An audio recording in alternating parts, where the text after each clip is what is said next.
السلام علیکم ورحمت الله وبرکاته. دوستانو خدای پاک دې وکړي چې جوړ او روغ به یاست. دوستانو سلام، فارمیسي نن بیا ستاسې په خدمت کې حاضر دی. د ټولو دوستانو څخه خواست دی چې سلام فارمیسي چینل سبسکرایب او لایک کړئ. دوستانو د نن ټاپک دی د زینکیټ اوډي شربت باره کې. زینکیټ اوډي شربت انډیکیشن یا استعمال دا د اکیوټ ډایریا دپاره، پرسسټنټ ډایریا دپاره، د کرونیک ډایریا دپاره او د ایټینګ ډیزارډر دپاره دی. اکیوټ ډایریا څه ده؟ اکیوټ ډایریا هغه ډایریا ته وایي چې کوم عملونه شروع شي یوه ورځ یا دوې ورځې اچانک وي، دې ته اکیوټ ډایریا وایي. او پرسسټنټ ډایریا چې ده هغه ده کله چې کوچني عملونه شروع شي د 2 هفتو څخه بیا تر 4 هفتو پورې. او کرونیک ډایریا چې ده دا کله چې عملونه د کوچني 4 هفتې یا میاشت ته ورسېږي نو کرونیک ډایریا ورته وایي. او ایټینګ ډیزارډر بیا کله چې کوچنی خوراک نه کوي د هغه لپاره هم بیا موږ زینکیټ اوډي شربت ورکوو.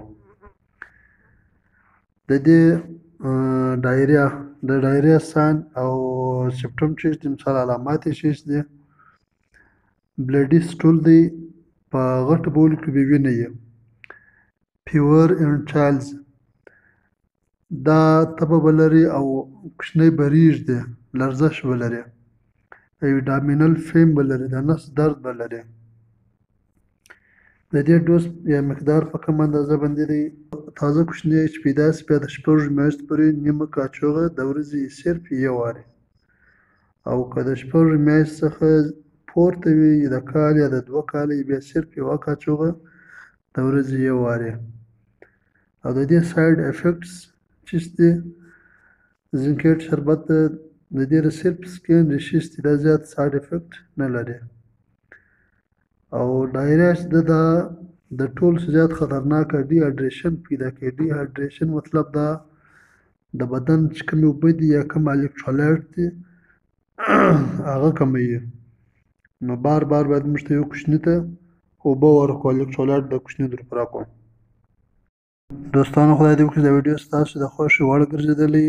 د ټولو دوستانو څخه یو وار بیا درخواست دی چې سلام فارمیسي چینل او سبسکرایب کړئ، ځکه ستاسې سپورټ زموږ لپاره اهم دی.